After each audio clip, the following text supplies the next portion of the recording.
Hey guys, this is Josiah from Coybilt, over here with Jose from Untouchable Metalworks.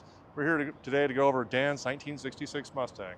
We received the car from Josiah, and as you see it, pretty much minus the wheels being mounted in the section job. So that's what it ended up taking to get the car to sit where it sits now. There's a scribe line on that quarter panel that shows how the car was leveled out on our frame table.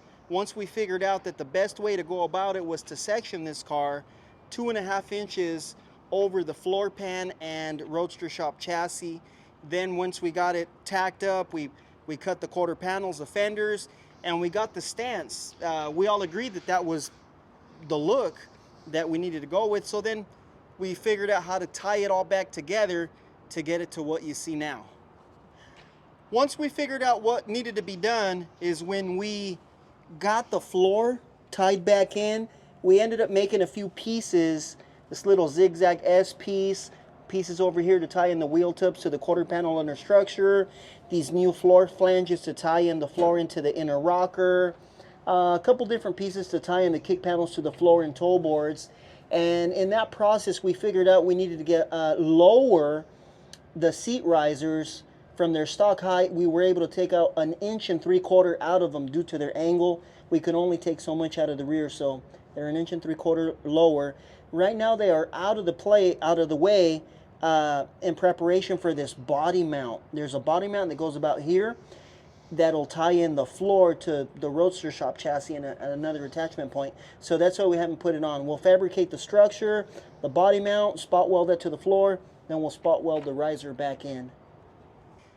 After we got the floor figured out and we tied in the rockers, the toe boards, the quarter panel inner structures, I was talking to Josiah about this package tray closeout. This actually used to come in front here from the factory, but there are some mounts that, I mean, you don't... They're basically adjustable mounts that are for the Roadster Shop chassis where the shocks used to go, where those basically oval holes are, per se.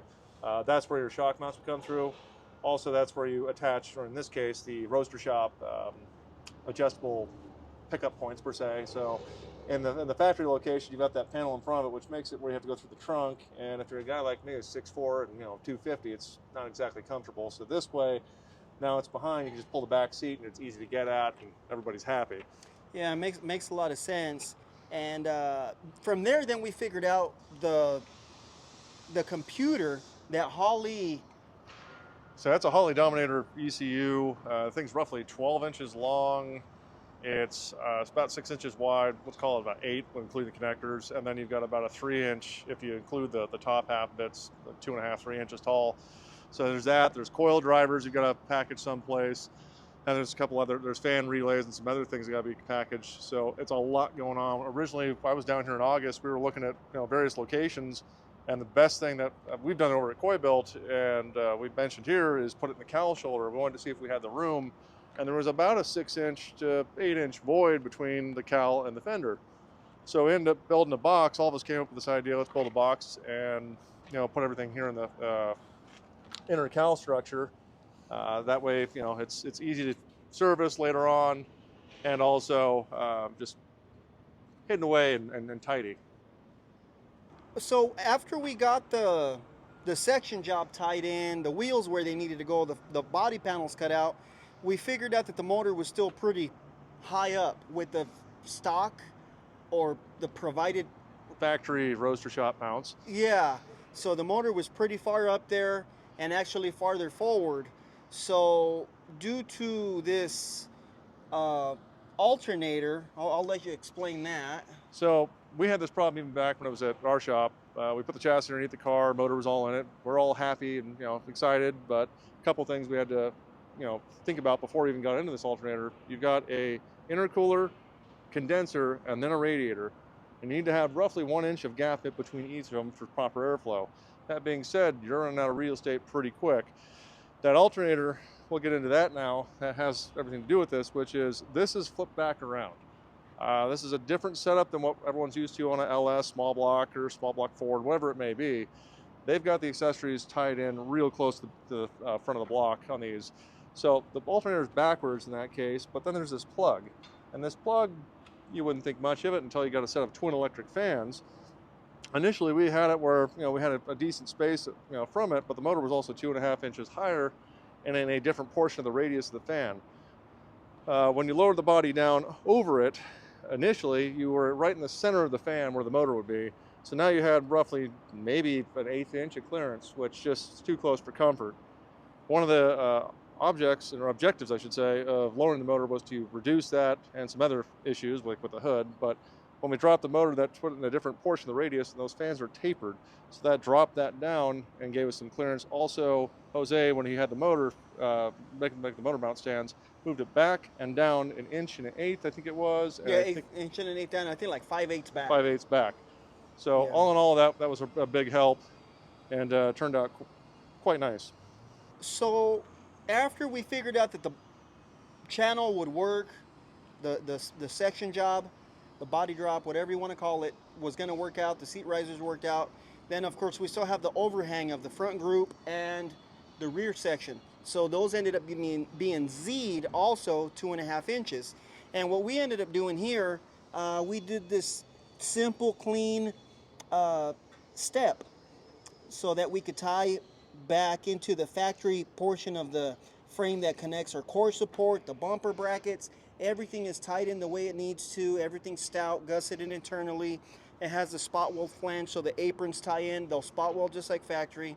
So that ended up working out real good. After everything was lowered and tucked and in place, we ended up continuing what Joe and his guys had by deleting that battery. We ended up modifying the pocket below the driver's side hinge to match the passenger side hinge. So a little bit more mirrored, symmetrical is the name of the game. Nothing too crazy, but just clean. And remind us, how many millimeters is this guy again? 135 millimeter throttle body, basically 5, and I think that's a 1/8 inch or 1/16, something like that. Yeah, it's pretty big. So this is actually a 5-inch aluminum intake tube from Summit or something like that, and we ended up making a wood block to mimic that shape of the oval port for the throttle body, and then we annealed the aluminum, shaped it, tigged it, pied it a little bit. That way they're exactly the same OD, and then we ended up running a bead on the edge. That way this silicone coupler has something to stick to and it doesn't slide off under boost or suction or whatever it is it does. But yeah, 5-inch intake tube. It was fun stuff to work to get it to end up this way. And this was all done before the motor movement. So I'm glad that we thought ahead and we placed it, and nothing ended up changing. Maybe the slight angle, but everything fits in there just as we had planned. So I'm going to go over these valve covers. I'm getting some questions on them, some negative, some positive, but here's what I want to let everyone know. Years ago, I saw these, something similar to this, that Troy Ladd done over at Hollywood Hot Rods with a Raybestos truck that he built. It was a 32.4 with a Gen 1 Coyote. They had a set of Coyote looking, or not Coyote, I should say 427 sock valve covers on it, but didn't say sock or 427, it just said Ford. I like the look of these covers. It's a very, very wide valve cover to begin with on a Coyote. We are going to be deleting this 427 single overhead cam portion and putting a rib in here, pretty much similar to what Troy did years ago. It's been a collaboration though between Dave Tucci at Tucci Hot Rods. We've got a set of printed plastic adapters temporarily until we get to the billet ones, and the reason being for that is because when Dave originally designed them, he designed them for a NA application, not a supercharged application. The fuel rails on a Whipple blower actually have come into these adapters, and there had to be a notch cut out on each one of them. So once we get this finalized, a valve cover right here or adapter will be made out of billet, which will be the actual valve cover, and then this is just a decorative cover that goes over the coil packs and covers up the wiring and so on. These valve covers are made by the guys over at Joe Kugel makes them over Kugel Components. Real nice piece. He's making them magnesium and or aluminum. And to go along with that, we ended up having Chris over at Camacho Customs help us with these ports. They actually just were straight, and there were some 90 hoses that would come into here. But if we were to run it that way, the scoop would have been super wide. So he came in, and I think this is the third rendering of this elbow connector joint. So now we'll be able to run hoses tucked right along the blower with some custom brackets that he's going to help us with to tuck everything as narrow as possible to keep that hood blister as small and compact as possible. So initially, like Jose talked about, these were originally going in at a 90. At the time, that was our option before having a printed plastic piece. This will be made in billet or I guess printed metal of some sort. These will go all the way to the back. So this is your hot in and cool out, or vice versa. I can't remember which one it is right now. But basically, we had to package this, make this look as clean as possible. I've mentioned this before in this car. This is the car that is literally 10 pounds of stuff in a 5-pound bag, and while trying to do it cleanly. So you've got your coolant hoses, which are 3/4 in this case, which then run back to a bracket and Y block. These are twin Y blocks. They go from -12, I believe it is, into a -16. We made these billet brackets and TIG welded this to the Y blocks themselves, but then there's two 1-inch hoses that come over here. There'll be holes in this inner fender apron that then feed to two things. You've got over in this cowl pockets, similar to the passenger driver's side. On the passenger side, you've got a cowl pocket for a Messier, I believe that's how you say it, intercooler pump or water pump, that then has a hard line on the back side of this inner fender that runs up to a intercooler. You got your hot in and then cool out, but that's how that all works.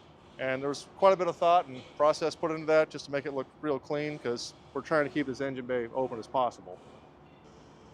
To wrap it up, as far as fabrication and closeouts and whatnot, we have the inner fenders modified, the floor modified, the package tray. This is one of the last sections that we have to modify before we do the flares, before we go to the exterior. This is still structural, somewhat structural. So this is the firewall, this is the outer cowl. We got rid of that inner cowl, as we mentioned earlier. So now we will make a firewall to cowl jam to clear the hood inner structure. And we will end up running something like this to mimic the factory little bump stops, the rubber adjustable hood stops. So we're going to run something like these back in these corners, which will tie it into the structure. So it'll be supported great. It'll be strong and just easily adjusted. So there's a few closeouts that we still have to do that'll be also watertight, because we don't have that inner cowl. So Josiah's in charge of all the plumbing, and then we make sure that that's all covered and it's neat, and that nothing looks like an afterthought. Everything can still get serviced, maintained easily, and there's clearance above all that, so he can stick his hands and tools in there easily. If you guys really like what's going on with this car, go ahead and follow along on all the social media outlets for Coybilt and Untouchable. We'll have some updates soon here, and keep on along.